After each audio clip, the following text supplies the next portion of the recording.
Ikinagulat ng marami ang mga revelasyon ni Cathy Binag, isang kilalang personalidad ukol sa mga umano'y nakakagimbal na pangyayari sa loob ng Malacanang habang nasa pamumuno ni Pangulong Coting Jr. Sa isang eksklusibong panayam, ibinunyag ni Binag ang umano'y mga tabong operasyon at kalakaran na hindi nalalaman ng publiko. Ang mga pahayag nito ay nagdulot ng matinding pag-usap sa lipunan at nag-udyok ng malawakang diskusyon sa social media. Ayon kay Binag, ilang mga hindi ka nais na gawain ay kinabibitlangan ng malawakang korupsyon at iba pang anomalya sa loob ng gobyerno. Binigyang diin niya na ang mga ito ay maaaring makaapekto sa integridad ng kakayahan ng administrasyon ni Coting na pamunduan ng bansa. Dahil sa mga pahayag na ito, dumarami ang mga panawagan para sa masusing imbestigasyon upang malaman ang katotohanan at mapanagot ang mga nasa likod ng mga umano'y irregularidad. Gayunpaman, maring itinanggi ng Malacanang ang mga paratang ni Binag at sinabing wala itong sapat na basihan. Ayon sa tagapagsalita ng palasyo, ang mga sinasabi ni Binag ay bahagi lamang ng isang kampanyang paninira laban sa administrasyon. Sa kabila nito, patuloy na hinihintay ng publiko ang magiging aksyon ng mga kinauukulan upang matukoy kung may katotohanan nga bang mga aligasyon ni Cathy Binag. At yan nga ang balitang ating pagkakatutukan. Ngunit bago ang lahat, siguraduhin mag-subscribe at i-hit ang notification bell para sa patuloy na pagtutok sa mga sulyap ng bagong balita sa tunay na boses ng masa.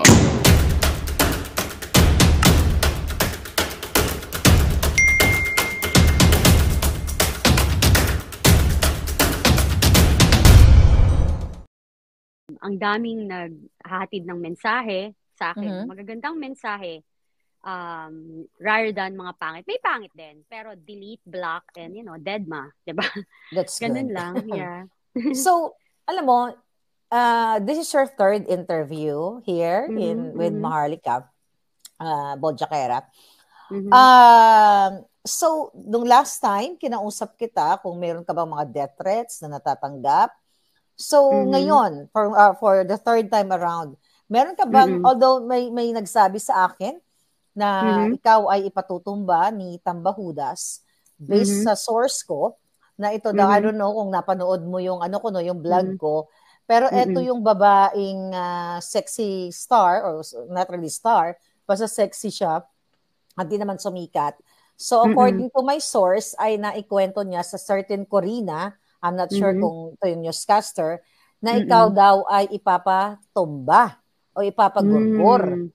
So, narinig mo ba sa vlog ko or it's your first time?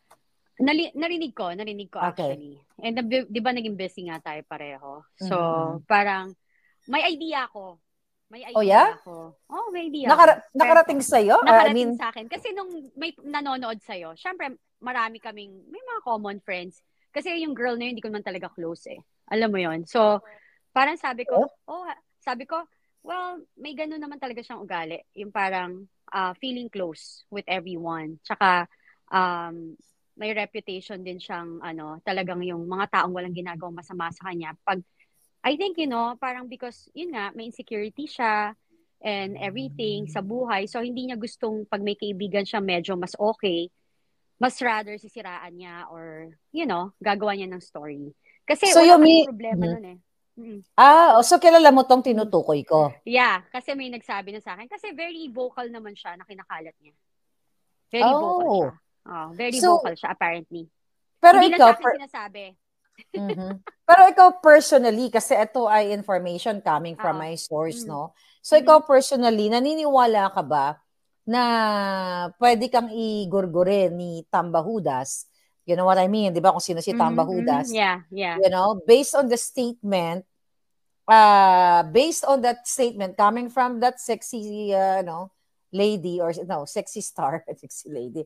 Yeah. Okay, coming din sa informante. Kung meron ka bang porsyento na naniniwala ka na posibleng gawin sa iyo to ng gobyerno?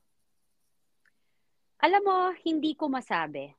To be honest, but possible, why not, 'di ba? Kung gusto nga nila, lalo na kapag tumindi na talaga yung laban natin, 'di ba? Pero I think they're super confident. Syempre, alam mo pag nagda-drugs, 'di ba? Feeling nga yan, untouchable. Alam mo, ganun kasi yung pag nagpupulburon ka, no, talagang feeling nila nasa alapaap ka. So, yes, it's possible kasi pag mga ganyang threats, hindi mo dapat yan ibaliwala. True. Kasi, let's say, for example, kung nasa, let's say, kunyari, nasa aeroplano ka, pag may nagsigaw lang na, may ganito, di ba? May joke ba, di ba? Tinitake it seriously yan ng mga authorities. Even kapag nagko-cruise, kapag sinabing, tatalon ako sa dagat, tinitake seriously yan. Hindi yan, tsaka hindi yan allowed yung mga joke-joke na yan. And with this issue, galing sa ating informante, alam mo naman na reliable yung ating mga sources. So I'm worried about you and I hope you take care. Take care your alindog. Yes. Alam mo naman. So kung hindi ka na lang nag-iisa ngayon sa death threat. Ako marami yan. Diba? And there's Attorney Vic, Harry Roque. So it is kay Harry, bago-bago to. Kakasasabi ko lang. So, actually, yung ganyang may death threat, baka nakakaganda yung death threat, ano? Oo naman, kasi... Gusto ko lang i-lighten up yung usapan natin. Baka nakakaganda yung may death threats, right? Oo. Alam mo, guided naman tayo ng Diyos eh. Yung, di ba sabi nga, ang demonyo, ang devil kasi, pag gumalaw sila, ang unang gagawin sa'yo, super confident sila, papakita nila na parang, I'm untouchable, I'm powerful, nobody can defeat me. Yung very, very sila, deceiving and very arrogant, diba? Yeah. So that's how they are. But always remember, lahat yan may katapusan. Mali mo bukas, mali mo mamaya. I hope. Diba? Pero ano yung reaction ng anak mo, especially your eldest daughter, na I know she's really supportive, sa'yo. Ano yung reaction ng mga kids mo nung nalaman nila to? Wala. Parang, syempre, mommy will pray for you. Sabi ko, thank you. Diba, of course, like, sabi ko nga sa'yo diba, parang hindi ko talaga maintindihan saan nanggagaling yung lakas ng loob. Kaya nga, palagi ko sinasabi, it's a divine intervention. Like, say ko, Lord, whatever it is, thy will be done. Parang kung ano yung plano mo sa akin, sa'yo na to. Alam mo yun, when I surrender my life to you, yan na yun. Kung ano yung plano mo, ikaw nang bahala. Diba? So, that's nice. Parang ikaw, sabi mo nga, kanina I watch you. Sabi mo, I'm ready to die. Sabi ko ako din. Diba? Parang, kasi hindi naman tayo lalabas ng ganito kung hindi, diba? Parang hindi naman tayo tanga, lalalantad, tapos, diba? Parang, isinalang mo na yung buhay mo. Hindi naman joke yung mga kinakalaban mo, diba? Yeah. Pero ako, always, sabi ko nga, kaya nila maglabas ng kasinungalingan o papasinungalingan nila yung mga sinasabi ko. Pero, alam mo yon, ang Diyos lang yung totoong nakakaalam ng katotohanan. And alam nila yun sa puso't isipan nila. Dinideny lang nila. So, well, I don't know kung natanong ko na to sa'yo, pero ikaw ba nung nag-decide ka na lumabas and to tell your truth, yung mga na-witness mo, as in you are really an eyewitness, inisip mo ba na after mo magpa-interview, that's it? O nakikita mo na yung laban mo, you just started sa fight na yon at tuloy-tuloy? Well, syempre, when I started it, I'm sure. Yung unang, alam ko na agad, ang sinay ko na yung sarili ko talaga, babanatan ako. Ng mga trolls, ang basher, and I'm ready. Parang sa akin, parang, sige, yun nga, like what I said, parang, okay, Lord, kung gusto mo to, eto na, okay, gabayan mo ako. Like, give me wisdom, discernment, and everything. So, that is why, ever since lumabas ako sa'yo, hindi ako basta nagpapa-interview kung kani-kanino lang, di ba? Kasi, syempre, I want talaga na, alam mo yung totoo, yung kanilang intention, yung totoo talaga yung kanilang hangarin, hindi dahil like may personal na interest or like yung pinaglalaban totoo. Kasi sabi ko nga, hindi ako politically motivated, di naman ako politician. Yung vengeful, Diyos ko naman, di ba, ngayon pa ba ako magre-revenge? Parang ang late naman, di ba? Tapos nagka-jowa siya, nagka-jowa ako, di ba? Yeah. Alam mo yun, then, isasalang ko ba yung sarili ko dito in public, di ba? Yes. Yung parang, yung papayag akong... You have your family, your kids, diba? Isasalang. At saka, go ahead. Parang ipapahiya ko ba yung sarili ko, i-risk ko ba yung buhay ko, i-risk ko ba na insultuhin ako, and payapayain ako ng mga tao, gawan ako ng kwento. Alam mo yun, parang hindi naman ako tanga, di ba? Parang alam ko naman na gagawin. Nakakatawa, yung madalas pang tumitira sa akin, titingnan mo yung itsura, at saka alam mo na motivated by money. Makikita mo naman the way they see things and say things. Yeah. Yeah. Well, with your circle, hindi naman kaila sa iyong community na ginagalawan, talagang you are well connected with celebrities, business persons. So, may mga nag-attempt ba or nagpadrating ng mensahe sa'yo na connected dito kila Voltes 5, kay sa yung ex, o kila Marcos Jr.? Meron. Meron naman, pero alam mo, hindi ako pinigilan. Ang sinabi lang nila, kasi grabe naman talaga yung ginawa sa'yo. It's you, basta mag-ingat ka lang. Are you okay? Chine-check ako. Tapos, ganun din, ang tanong din nila sa akin, may nag-reach out ba sa'yo? Sabi ko, walang mag-reach out sa akin. Sigurado ako dun. Alam mo yun? Nag-reach out to stop you in, doing this, more interviews, more revelations? Well, yun nga, sabi ko sa'yo, parang, in a way, a little bit, pero parang, nung sinabi ko na, I'm just telling my story for people, yung mamamayang Pilipino, malaman nila na may talagang yung nangyayari ngayon is like a bully, bratty way of like, yung mayayaman na brat na bully, na may bisyo. Gawain nila yan eh. Sabi ko, gusto ko lang makita nila na, I've seen it. And nakikita ko yun how they handle things. Okay. So, yun. So, parang sabi, tas after nun, sabi nila, well, you're our friend, we're just, nag-concern lang kami sa'yo, but, of course, parang, alam din namin yung nangyari sa'yo, tsaka ginawa sa'yo, ikaw yan. Sabi ko, pag-pray niyo na lang ako. Sabi ko, pag nategi ako, basta alam ko na may maganda ako nagawa. That's true. Hindi ka naman basta-basta matitegi. Kasi tayo ang titegi sa kanila. Matitegi tayo ang gugugol sa kanila sa awa ng Diyos. Matitegi na yan. Malapit na. Matitegi na yung mga bangag.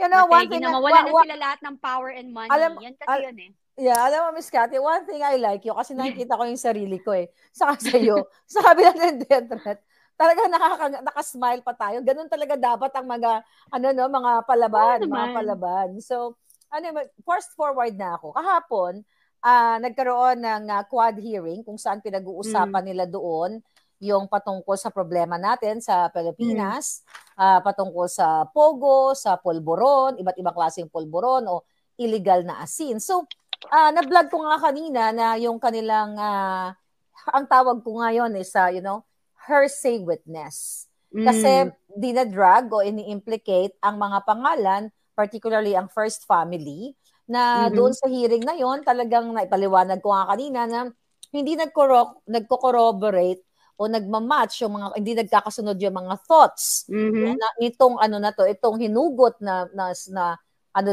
witness o the star witness laban nga sa mga pamilyang Duterte. Kasi I know that for a fact. Maybe you have more knowledge than me, no?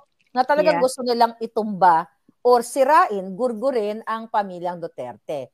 So, my question is, binigyan ng limelight ng mainstream media etong si hearsay witness. And the issue there is about pulburon, whether maliit na sachet ng pulburon or malaki o tuni-tunilada, the issue is pulburon. So hinugot nila sa preso itong taong ito para mag-witness laban dito sa mag-hearsay witness laban kay Congressman Pulong Duterte, sa asawa ni Inday Sara, and obviously that was the intention, no, para tirahin. And there you are, there's a Cathy Binag telling to the whole world na na-witness mo, hindi hearsay witness, but na eyewitness na inabutan ka mismo ni Liza Araneta Marcos ng pulburon o inalok ka niya pero tumanggi ka.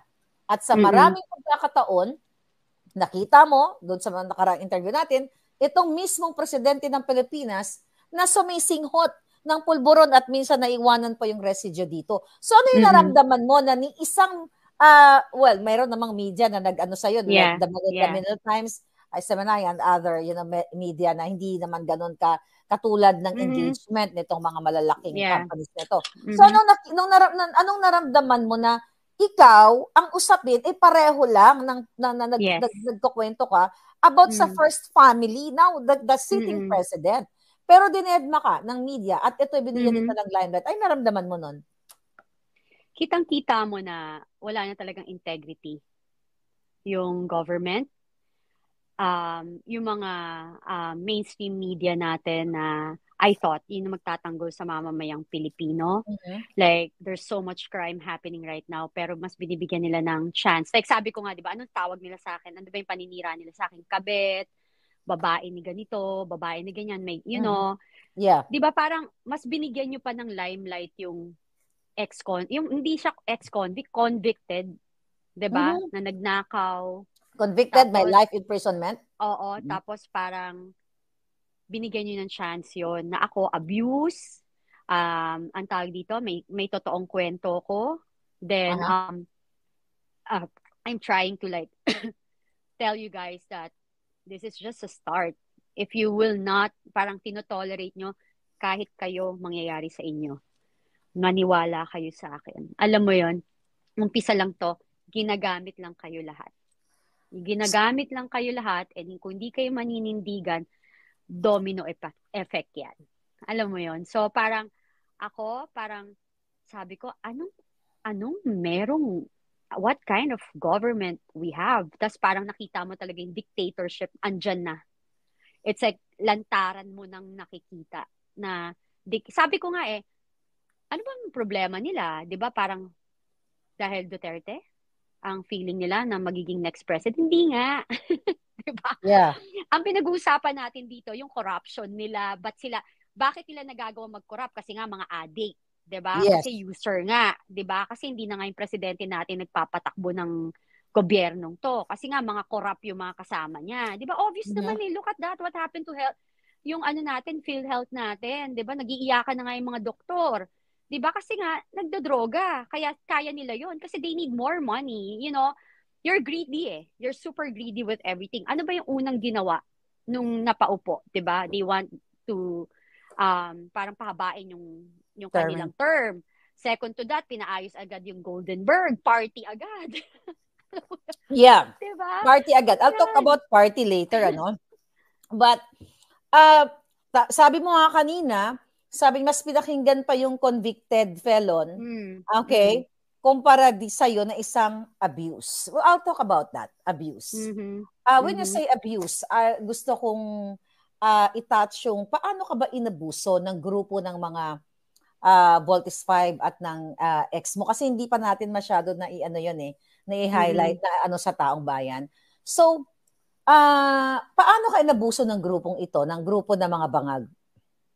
I was disrespected. I was like, tinawag ako ng mga bastos na salita. Ginawan ako ng mga story. Imagine, puro lalaki to ha. Tapos nag-iisa akong babae. Then, alam mo yon, parang pinagkaisahan ako. Like, nung naghiwalay kami, syempre ako, wala ako sa isip. Diba? Parang, gulong-gulo yung utak ko. Imagine, 10 years kayo nagsama. Tapos, diba, sabi ko nga sa'yo, parang, yung I thought, yung mga kasi wala ako talagang friends. Kasi nga, hindi ako pwedeng magka-friends. Inaaway niya talaga. Parang, kailangan yung mga nagiging kaibigan ko, pili niya. So, iniwasan controlled ko niya. Friends ko. Controlled Diktador. niya. Diktador. So, ako naman, para wala ng gulo, parang ako naman, buti na yung mga kaibigan ko, nakakaintindi sila. And syempre, yun yung tinatawag na good friends and educated friend. You don't tolerate, di ba, bad things na, di ba? So, ako yung umiwas, nagpaalam ako sa mga friends ko, ganyan. Naintindihan naman nila. Kasi sabi na, ikaw naman, naman, we will support you, nagmamahal ka, ganun. Anyway, so, nung naiwalay kami, I really asked, like, around kausapin siya, tigilan na ako, pinapasundan nila ako, parang yung kotse ko, pinaflat nila, ginugurger nila ako, tapos lahat ng friend ko, hindi naman niya friend. Like ngayon, mga kasama niya, nakikita mo dyan, ako naman nagpakilala sa kanya. Ngayon, kasama niya na lahat. Alam mo talaga na user-friendly. Pag nakita mo, may kasama siya dyan, ako nagpakilala niyan. And these people witness how abusive he is to me. Okay. Because may nangyari sa amin sa Palawan din, sa isang resort. Birthday namin, triple celebration ng birthday namin. My daughter was there. Lasing lang siya, nanuntok siya ng isang DJ, yung ganyan. Tapos ang daming witness doon. Tapos I try to fix it. Tapos nasa room na ako, naligo na ako, tapos umaakit siya, sinisigawan niya ako na asan ka? Putang ina ka. Ganyan, sorry. Ganyan.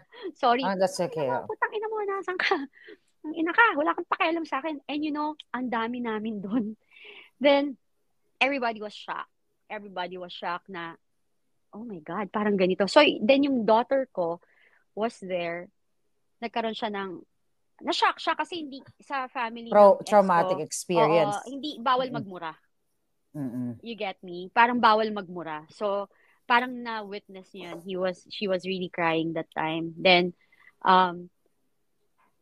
tapos yun, din naghiwalay nga kami, tapos sumalapit ako, even may mga friend kaming lawyer na I thought na, di ba, na pagtanggol ka. Mas matatanda na sila kasi sa akin. Hello, tingnan mo, 25 years gap namin. So I was thinking na, di ba parang a-advisean siya ng mga tao na, uy, Tony Boy, tama na, mag-separate na lang kayo ng tahimik kasi you've been together for 10 years.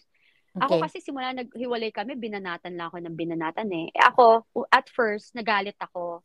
Ang sinabi ko lang sa ko, walang hiya ka, ganyan, ba't mo binubuli? Pati mga nanay ko, grabe niya murahin, anak ko, yung ganon. Tapos, this group, hindi ko nga, yun nga sinasabi ko, even in my interview, yung sinabi ko na, hindi ko alam galit sila sa akin. Tapos salamat ko nga kasi nga sinisiraan ako ni Anton Lagdameo na ako yung naging cause ba't sila nag-away mag-ama. Tapos parang tawag sa akin, that bitch, that whore, they're calling me name. And gusto ko nga sabihin, sabi yung bitch and whore, kayo nga marami kayong bitches and whores. Alam mo, dami yung babae, no? Alam mo yun? Parang, at itong, ang pinag-uusapan natin, sorry to interrupt you, at itong binanggit mo na si Anton Lagdameo is really part of the government now and they're making a lot of money, di ba? At ito ay polboronic. Kasi napakamahalaga ng isang eyewitness dahil nung I think yung na-highlight natin ang gusto na si Marcos Jr. at yung ex-partner ay talagang sumisingot ng pulburon. At also itong si Lagdameo, di ba? Ang tanong ko kasi yun sa'yo noon, I don't know kung tama, na ilang beses mo nakita na si Marcos ay nakasama, nag-jamming, nagpupulburon. So mga sinasabi mga more than 5 times or more than 5 times. Si Lagdameo, kasi nga pamangkin siya ng ex-partner mo. Si Anton Lagdameo, na Special Assistant to the President, and making money, through taxpayers, na sinasabi mo din na nakita mo na nagpupulburon. Si Anton Lagdameo, mas madalas mo bang nakikitang nagpupulburon? Oo naman, kasi kasama nila yun. Alam mo kasi, pag nagpupulburon sila, they go to CR or pag nasa bahay, andyan lang, parang harapan lang sila. Hindi ko man sila nakikita ng face-to-face. Yun nga yung sinasabi ko, even kay BBM, di ko siya nakikitang face-to-face. Pero nakikita ko, nandyan, sa side mo, andun sa isang area, alam mo yon. Then, at sumisingot at nakikita mo na yung mga residue pa. At saka, they don't care eh. They don't really care. Tapos, talaga, syempre, they feel comfortable kasi they feel safe. Diba? They feel safe. Like, ang feeling nila, nasa territory nila eh. Alam mo yung ganon. Kasi they know each other. Kasi yun yung, kumbaga part of their system. Parte na ng buhay nila since bata pa sila, di ba? And alam mo, it's an open book. Everybody knows about it. Like in the society, sa gimmick, everybody knows about it. They're not ashamed about it. Like, wala nang pakialam, sabi ko sa'yo. Everybody knows about it. Mamatay na mga anak ko, alam lahat yan ng mga taong kakilala nila. Ayun.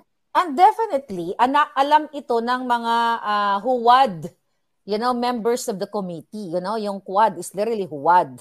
Dahil nga, sabi ko nga mga kababayan, ano ba ang issue dito sa huwad committee na pinag-uusapan nila? Para ma-resolba kung sino-sino ang mga sangkot sa pulburon o sa illegal na asin. You know what I mean, di ba? So, okay. Hindi ko sa kinakampihan ang mga Duterte. Okay? Kaya nga, I challenge them, all of them, una dito sa ating panawagan na mag-hair follicle test. Kaya nga, Cathy, di ba, tama ba na kung talagang itong hearsay witness nila na hinugot mula sa kulungan at pangalanan, okay, itong sila Pulong Duterte at sa Manscarpio, na sinabi daw sa kanya, okay, na mag-ingat ka dyan. Huwag mong babanggitin ang pangalan ng mga yan kasi magugurgur ka. Okay? So, di ba, ang layunin nitong Quad Committee na to para ma-resolve ang problema natin sa bayan. ng pulburon Mhm. o illegal na asin. Mhm. Pero bakit nga uli ayaw kang ipatawag? Kung gusto nilang talagang puruhan ang mga Duterte, dapat Mhm. pupuruhan din nila ang current, ang sitting president. Mhm. Kasi That's true. kung tutuusin, hindi na threat ang ipagpalagay na natin na kunyari totoo yung kasinungalingan ng hearsay witness, right? Mag-agree ka sa akin. Sige, Yeah. nangyari yon, then let them panagutin sila. Pero ang Mhm. pinaka-importante ngayon, si Martin Araneta, okay, na Mhm. kapatid ni Zatanas, na Mhm. napangalanan yan ng Mhm. NSC, I don't know if you're familiar about that, ni Mhm. Clarita Carlos nung siya ay nakaupo pa sa National Security Council. Then, Mhm. ito, statement mo, ayaw nila ipatawag. So, they're really selected, di ba? This is So, a double standard government and leadership. And I'm so glad na magkakaroon ng eleksyon. Alam niyo ho yun na magkakaroon ng bagong botohan. So, at least nakikita ng tao. Sabi ko nga sa'yo, may way ang Diyos para ipakita kung ano yung dapat. So, kung ngayon, akala nila nakakalusot sila sa ginagawa nila, eto rin yun. Parang, okay, feeling nyo walang magagawa yung mamamayang Pilipino. Paano kung sa eleksyon, yung mga mamamayang Pilipino mas matalino na? Mababayaran nyo pero hindi kayo bobotohin. Alam mo yung ganon, di ba? So, yeah. you wouldn't know. Second to that, parang I don't get it talaga na andyan na lahat eh. Alam mo yung PIDEA leaks, nandyan very close to them. Eto ha, kami, very close kami sa mga yan. Mm-hmm. Pero yung Congress, walang ginagawa. Yung Senate, di ba, parang, I don't know what's happening with you guys. Parang, magkano po ba ang Magkano ba? Magkano magkano bang po bang sungal-ngal sa kangabels? Parang, I'm sorry but I'm not sorry. Kasi, nandyan na lahat. Kami, dapat, di ba, yung witness na to, may criminal case. 'Di ba? Tapos, hindi lang siya criminal case, convicted niya, nakakulong nga life exactly. sentence. Sorry, may convicted na life sentence. Mali mo naman, tinret yung pamilya kasi ginawa rin sa akin yun. Matapang lang ako na sabi ko, subukan mo lang. Subukan mo lang, sabi ko sa kanya. May gawin kayo sa pamilya ko, domino effect din yan. Lahat kayo, papangalanan ko. Sabi ko ganon. Kasi alam ko yan na sama-sama kayo na pinagkakaisahan nyo. Kung nagpa-party, kagabi nga, nandun nga daw sa Forbes ang dami daw nila. So, nagse-celebrate sila doon. Nagse-celebrate lang sila. Pupunta tayo dun sa party. Ayaw ko lang mawala yung thought ko doon sa sinabi mo. Nung sinabi mo, gusto ko lang i-correct doon sa sana malay mo maging matalino na yung mga tao na during the election, paparating na election. Pero, Kathy, alam mo ba, dinistrong car ni Lisa Marcos ang election 2022. Okay? Nasa affidavit yan ni Atty. Glenn Chong. Kaya hindi ako mag-a-agree sa'yo dyan. Kahit anong bobotohin ng taong bayan, pinakialaman nila yan. That's my point. Then number 2, yung baka may threat dito sa taong ito. Well, yung kaninyang, ang ginawa, si Guban, Jimmy Guban. Okay? So, well, during 2018, nung siya ay na-contempt at, nilitis siya, yung kanyang kaso, sinabi niya nga, doon sa kanyang kahapon na siya ay tinret daw ng kanyang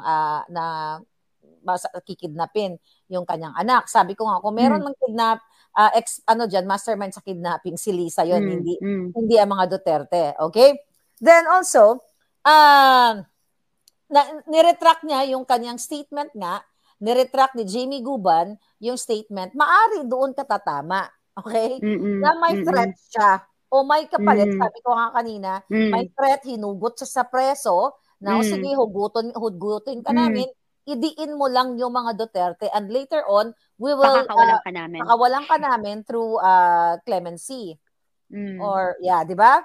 So, I mean, nakakagalit kasi obviously, talagang protected itong si Guban, dahil sabi ko nga kanina, parang nagpi-privilege speech siya. So, okay, back tayo dun sa party. So, nakarating din sa akin yun Baka nagsiselebrate sila habang nag-hearing dun sa quad hearing. Ano nangyari dun sa party sa Nara? Sabi ko nga sa'yo, brat and bully, di ba? Yung thinking ng addict. Yung addict kasi ganyan Feeling nila na parang good luck, di ba? Parang gawin nyo na lahat. I-feel nyo na lahat now. Sabi ko, pero alam mo yan, nandyan na Alam mo yan, malapit na kayo. So ano sabi ng informant mo na ang nakarating din sa akin na ang haba-haba ng pila ng kotse doon sa Canara Street nung time ng hearing. Ano ba nakarating sa'yo? Yes. Ganun din sa akin. Ma'am, may party po dito. Ganyan. Sabi ko, talaga? Sabi ko, sige, enjoy nila yan kasi Magandang balita ang hatid namin sa inyo ngayong araw. Sa pagtatapos ng aming balitaan, nagbigay kami ng mga mahalagang impormasyon. Maraming salamat sa pagtutok at pagsuporta sa aming programa. Huwag kalimutang manatili sa mga susunod na araw para sa mga bagong balita at mga kwento na dapat nating abangan. Mula sa Boses ng Masa, magandang araw, Pilipinas!